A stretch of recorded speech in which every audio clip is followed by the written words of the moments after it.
हर हर महादेव। श्री गणेश जी का जन्म वृतांत और उत्तम स्वरूप का वर्णन। सूत जी कहते हैं, महामुनि नारद का ऐसा वचन सुनकर ब्रह्मा जी का मन हर्ष से गदगद हो गया। वे शिव जी का स्मरण करके बोले।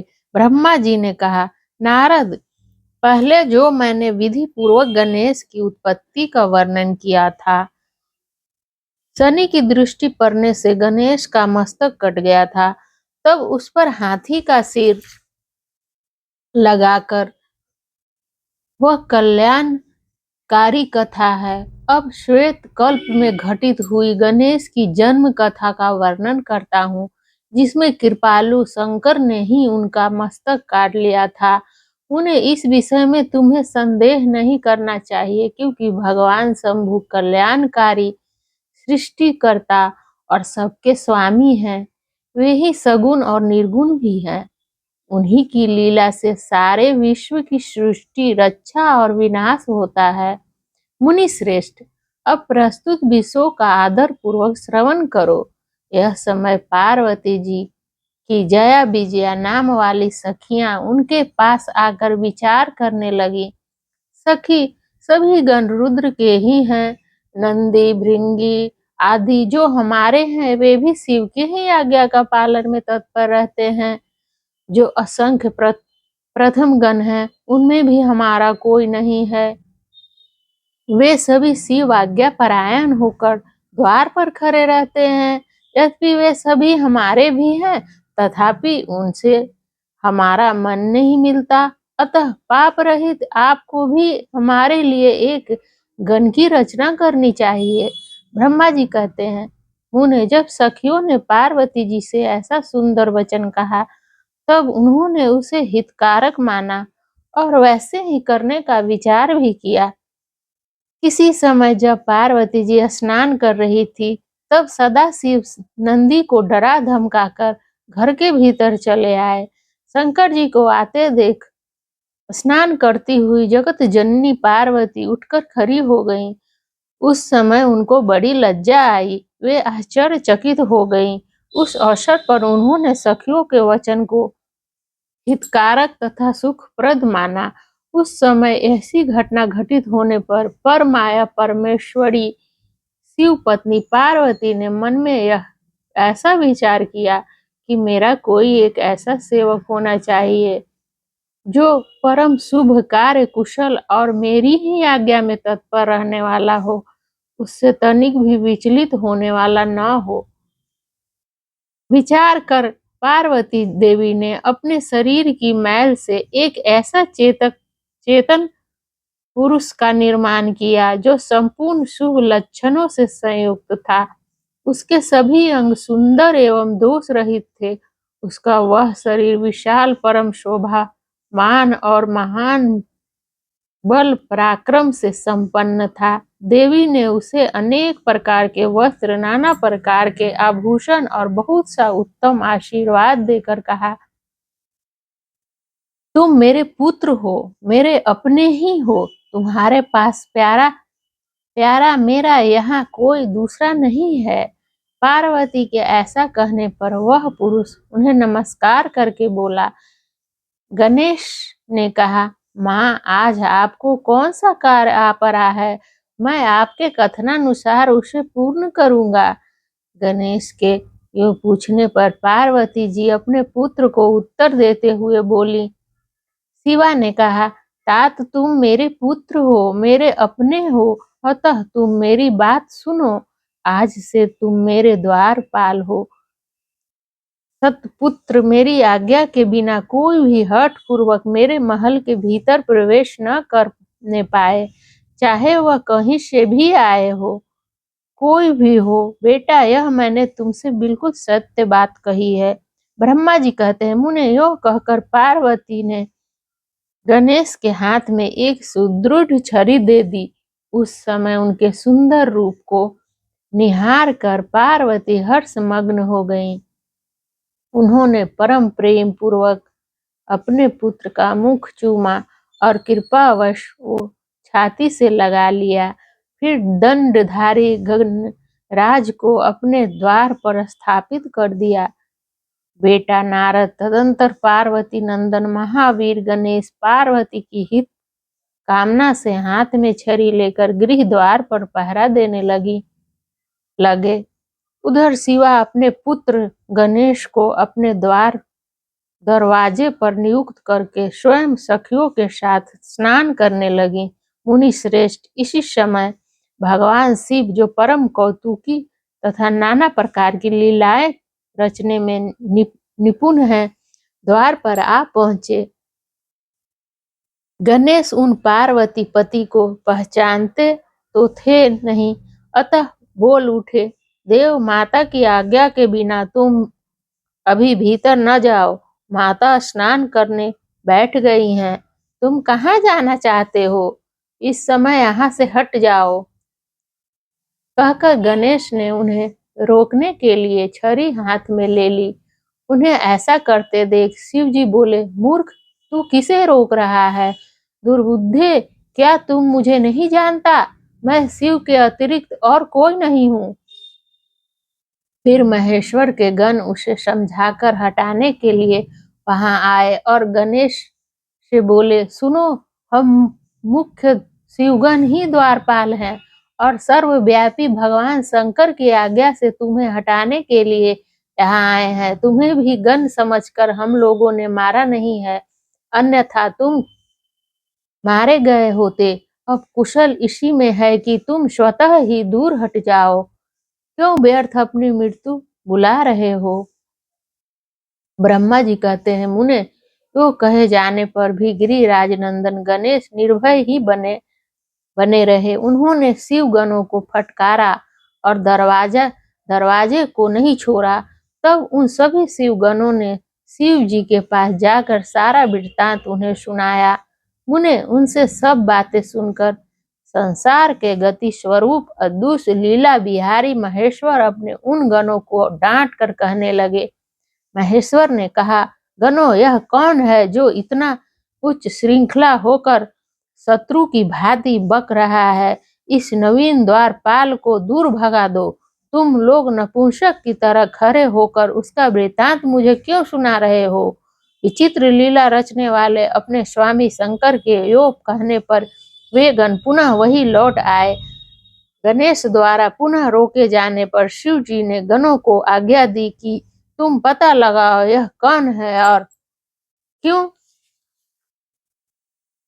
ऐसा कर रहा है। गणों ने पता लगाकर बताया कि ये श्री गिरिजा के पुत्र हैं तथा द्वारपाल के रूप में बैठे हैं। तब लीला रूप शंकर ने विचित्र लीला करनी चाहिए। महेश्वर आए। गणेश जी ने माता के चरण को स्मरण किया। तब शक्ति ने उन्हें बल प्रदान कर दिया। सभी देवता शिव जी के पक्ष में आ गए। घोर युद्ध हुआ। अंत में स्वयं शूलपाणी महेश्वर ने आकर त्रिशूल से गणेश जी का सिर काट दिया। अब यह समाचार पार्वती जी को मिला। तब वे क्रुद्ध हो गईं और बहुत सी शक्तियों को उत्पन्न करके उन्होंने बिना विचारे उन्हें प्रलय करने की आज्ञा दे दी। फिर तो शक्तियों के द्वारा प्रलय मचाई जाने लगी। उन शक्तियों का वह ज्वालायमान तेज सभी दिशाओं को दग्ध सा किए डाला। उसे देखकर वे सभी शिवगण भयभीत हो गए और भाग कर दूर जा खड़े हुए। इसी समय तुम दिव्य दर्शन नारद वहां आ पहुंचे। तुम्हारा वहां आने का अभिप्राय देवगणों को सुख पहुंचाना था। तब तुमने मुझ देवताओं सहित शंकर को प्रणाम करके कहा कि इस विषय में सबको मिलकर विचार करना चाहिए। तब ये सभी देवता महानायक साथ सलाह करने लगे कि इस दुख का शमन कैसे हो सकता है। फिर उन्होंने यही निश्चय किया कि जब तक गिरिजा देवी कृपा नहीं करेगी तब तक सुख नहीं प्राप्त हो सकता। तब इस विषय में और विचार करना व्यर्थ है। ऐसी धारणा करके तुम्हारे सहित सभी देवता और ऋषि भगवती शिवा देव ऋषियों ने कहा, जगदम्बे, तुम्हें नमस्कार है। शिव पत्नी, तुम्हें प्रणाम है। चंडिके, तुम्हें हमारा अभिनंदन है। कल्याणी, तुम्हें बारंबार प्रणाम है। अम्बे, तुम ही आदि शक्ति हो, तुम ही सदा सारी सृष्टि की निर्माण करती हो। पाली पालिका शक्ति और संहार करने वाली हो। देवेशी, तुम्हारे कोप से सारी त्रिलोकी विकल हो रही है, अतः अब प्रसन्न हो जाओ और क्रोध को शांत करो। देवी, हम लोग तुम्हारे चरणों में मस्तक झुकाते हैं। ब्रह्मा जी कहते हैं, नारद, वो तुम सभी ऋषियों द्वारा स्तुति किए जाने पर भी परा देवी पार्वती ने उनकी ओर क्रोध भरी दृष्टि से ही देखा, किंतु कुछ कहा नहीं। तब उन ऋषियों ने पुनः उनके चरण कमलों में सिर झुकाया और भक्ति पूर्वक हाथ जोड़कर पार्वती जी से निवेदन किया। ऋषियों ने कहा, देवी, अभी संहार होना चाहता है, अतः क्षमा करो। अंबिके, तुम्हारे स्वामी शिव भी तो यहीं स्थित हैं, तनिक उनकी ओर तो दृष्टिपात करो। हम लोग ये ब्रह्मा विष्णु आदि देवता तथा सारी प्रजा सब तुम्हारे ही हैं और व्याकुल होकर अंजलि बांधे तुम्हारे सामने खड़े हैं। परमेश्वरी, इन सबका अपराध क्षमा करो। शिवे, अब इन्हें शांति प्रदान करो। ब्रह्मा जी कहते हैं, मुने, सभी देव ऋषियों के ने कहकर अत्यंत दीन भाव से व्याकुल हो हाथ जोड़कर चंडिका के सम्मुख खड़े हो गए। उनका ऐसा कथन सुनकर चंडिका प्रसन्न हो गई, उनके हृदय में करुणा का संचार हो आया। तब वे ऋषियों से बोली। देवी ने कहा, ऋषियों, यदि मेरा पुत्र जीवित हो जाए और वह तुम लोगों के मध्य पूजनीय मान लिया जाए तो संहार नहीं होगा। जब तुम लोग उसे सर्वाध्यक्ष का पद प्रदान कर दोगे तभी लोक में शांति हो सकती है, अन्यथा तुम्हें सुख नहीं प्राप्त हो सकता। ब्रह्मा जी कहते हैं, मुने, पार्वती के योग कहने पर तुम सभी ऋषियों ने उन देवताओं के पास आकर सारा वृत्तांत कह सुनाया। उसे सुनकर इंद्र आदि सभी देवताओं के चेहरे पर उदासी छा गई। वे शंकर जी के पास गए और हाथ जोड़कर उनके चरणों में नमस्कार करके सारा समाचार निवेदन कर दिया। देवताओं का कथन सुनकर शिवजी ने कहा, ठीक है, जिस प्रकार सारे त्रिलोकी को सुख मिल सके वही करना चाहिए। अतः अब उत्तर दिशा की ओर जाना चाहिए और जो जीव पहले मिले उसका सिर काट कर उस बालक के शरीर जोड़ देना चाहिए। ब्रह्मा जी कहते हैं, मुने, तदंतर शिव जी की आज्ञा का पालन करने वाले उन देवताओं ने वह सारा कार्य संपन्न किया। उन्होंने उस शिशु शरीर को धो पोंछ कर विधिवत उसकी पूजा की। फिर वे उत्तर दिशा की ओर गए। वहां उन्हें पहले पहल एक दांत वाला एक हाथी मिला। उन्होंने उसका सिर लाकर उस शरीर पर जोड़ दिया। हाथी के उस सिर को संयुक्त कर देने के पश्चात सभी देवताओं ने भगवान शिव आदि को प्रणाम करके कहा कि हम लोगों ने अपना काम पूरा कर दिया, अब जो करना शेष है उसे आप लोग पूर्ण करें। ब्रह्मा जी कहते हैं, तब शिवाज्ञा पालन संबंधिनी देवताओं की बात सुनकर सभी देवों और पार्षदों को महान आनंद हुआ। तत्पश्चात ब्रह्मा विष्णु आदि सभी देवता अपने स्वामी निर्गुण स्वरूप भगवान शंकर को प्रणाम करके बोले, स्वामी, आप महात्मा के जिस तेज से हम सभी उत्पन्न हुए हैं, आपका वही तेज वेद मंत्र के अभियोग से इस बालक में प्रवेश करें। इस प्रकार सभी देवताओं ने मिलकर वेद मंत्र द्वारा जल को अभिमंत्रित किया। फिर शिव जी का स्मरण करके उस उत्तम जल को बालक के शरीर पर छिड़क दिया। उस जल का स्पर्श होते ही वह बालक शिवेच्छा से शीघ्र ही चेतना युक्त होकर जीवित हो गया और सोए हुए की तरह उठ बैठा। वह सौभाग्यशाली बालक अत्यंत सुंदर था। उसका मुख हाथी का था, शरीर का रंग हरा लाल था, चेहरे पर प्रसन्नता खेल रही थी, उसकी आकृति कमनीय थी और उसकी सुंदर प्रभा फैल रही थी। पार्वती नंदन उस बालक को जीवित देखकर वहां उपस्थित सभी लोग आनंद मग्न हो गए और सारा दुख विलीन हो गया। तब हर्ष विभोर होकर सभी लोगों ने उस बालक को पार्वती जी को दिखाया। अपने पुत्र को जीवित देखकर पार्वती जी परम प्रसन्न हुई। हर हर महादेव।